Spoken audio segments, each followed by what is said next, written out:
தமிழ்நாடு சமூக நீதியின் பிறப்பிடம். அப்படிப்பட்ட தமிழ்நாட்டில் இன்று திமுக ஆட்சியிலே சமூக நீதியை குழி தோண்டி புதைத்துக் கொண்டிருக்கின்றார்கள். தமிழ்நாட்டிலே சாதிவாரி கணக்கெடுப்பு நடத்த வேண்டும் என தொடர்ந்து பாட்டாளி மக்கள் கட்சி கடந்த 36 ஆண்டு காலமாக கோரிக்கை வைத்துக் கொண்டிருக்கிறது. அதிலும் குறிப்பாக இப்பொழுது தமிழ்நாட்டிலே சாதிவாரி சர்வே நடத்துங்கள் என்று சொல்லிக் கொண்டு வருகின்றோம். ஆனால் திமுக அரசு, குறிப்பாக முதலமைச்சர் ஸ்டாலின் அவர்கள் தொடர்ந்து பொய்களை சொல்லி வருகிறார்கள். அதிலும் குறிப்பாக 3 பொய்களை திமுகவும் அவர்கள் சார்ந்தவர்களும் மக்களிடம் தொடர்ந்து கோயபிள்ஸ் பிரச்சாரமாக முன்வைக்கின்றார்கள். முதலமைச்சர் அவர்கள் சொல்கின்ற பொய்கள்: 1, மத்திய அரசு தான் எடுக்க வேண்டும், தமிழ்நாடு அரசுக்கு அதிகாரம் இல்லை என்று. 2வது பொய், இதை எடுத்தாலும் நீதிமன்றங்கள் இதை தடை செய்து விடுவார்கள் என்று. அடுத்த பொய்கள்: இதற்கு சட்டம் இல்லை என்று, எங்களுக்கு எந்த வகையிலும் அதிகாரம் இல்லை என்று சட்டமன்றத்திற்கு உள்ளேயும் வெளியேயும் தொடர்ந்து பொய்களை சொல்லி வருகிறார்கள்.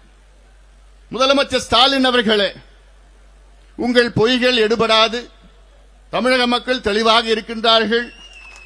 இன்னும் உங்களுடைய ஆட்சி இன்னும் 2 மாதம்தான். அதன் பிறகு எங்கள் ஆட்சி வரும்.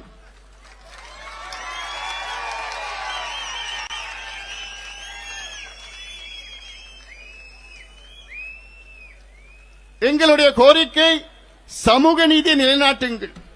சாதிவாரி கணக்கெடுப்பு என்பது இது ஒரு சாதி பிரச்சனை கிடையாது, இது ஒரு சமூக நீதி பிரச்சனை. சாதியை வைத்துத்தான் பல நூற்றாண்டுகளாக அடக்குமுறைகள் நடைபெற்றன. இதை சரி செய்ய வேண்டும்.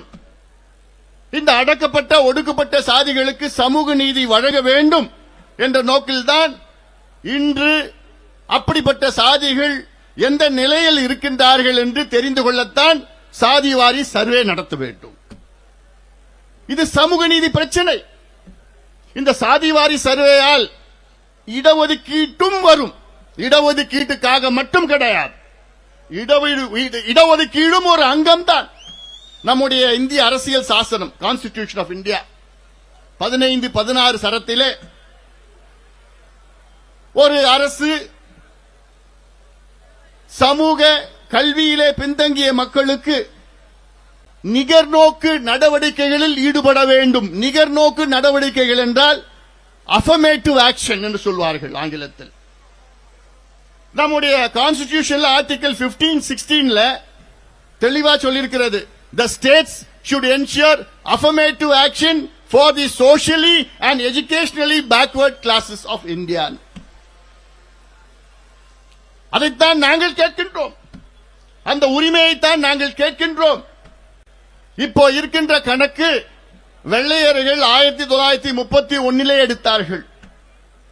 95 ஆண்டுகளுக்கு முன்பு எடுத்தப்பட்ட கணக்கை வைத்துத்தான் இன்று இடஒதுக்கீடும் கொடுக்கின்றார்கள், சமூக நலத்திட்டங்களும் கொடுக்கின்றார்கள். இது பழைய கணக்கு.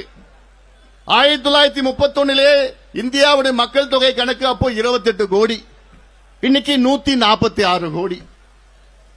1931 அதில் முறையான கணக்கு எடுக்கல. அங்கே விஞ்ஞான ரீதியிலே தொழில்நுட்பங்கள்லாம் அப்போ கிடையாது. இன்னைக்கு எல்லாமே இருக்கு, பிங்கர் டிப்ல இருக்கு உங்களுக்கு. இன்னும் சொல்ல போனா ஒரு பழைய கணக்கு வச்சுட்டு நம்ம ஓட்டிட்டு இருக்கிறோம். அந்த காலத்தில் கணக்கு எடுக்கிற நேரத்தில் டிவி கூட கிடையாது, பிளாக் அண்ட் ஒயிட் டிவி கூட இந்தியாவில் கிடையாது.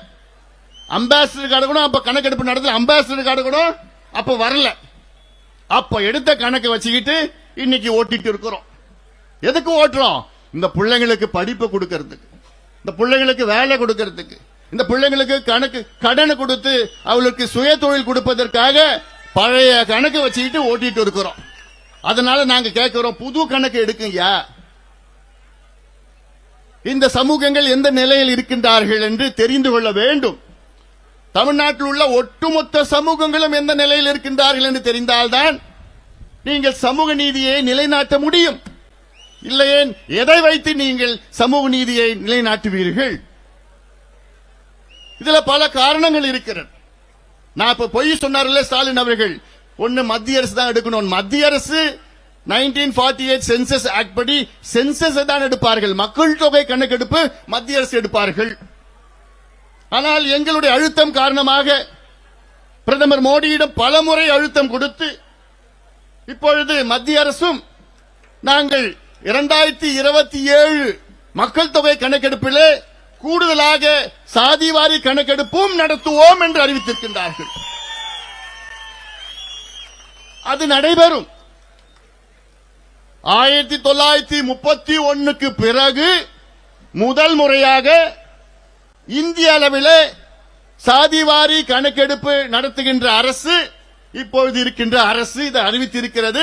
2026 வீடுகளை கணக்கெடுப்பு நடத்தி 2027 அங்கே சாதி வாரியாக மக்கள் தொகை கணக்கெடுப்பை நடத்துகின்ற திட்டம் இருக்கிறது. அதற்கு 14,000 கோடி நிதியும் ஒதுக்கியிருக்கின்றார்கள்.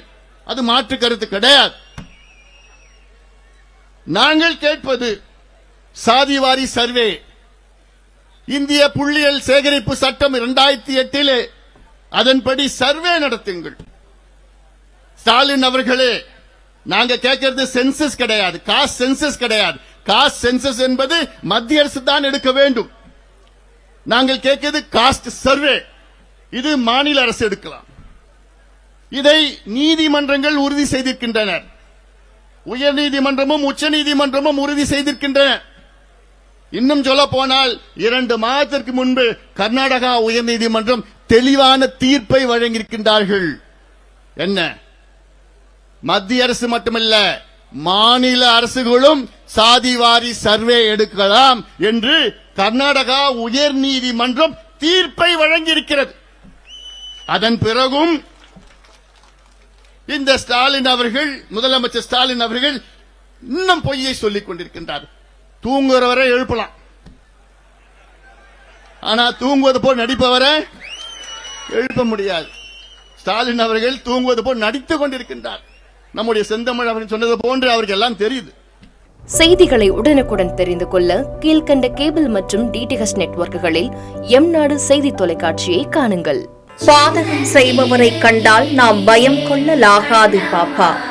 மோதி மிதித்து விடு பாப்பா, அவர் முகத்தில் உமிழ்ந்து விடு பாப்பா. அண்மை செய்திகளை உடனுக்குடன் தெரிந்து கொள்ள இணைந்திருங்கள் எம்நாடு தொலைக்காட்சியுடன்.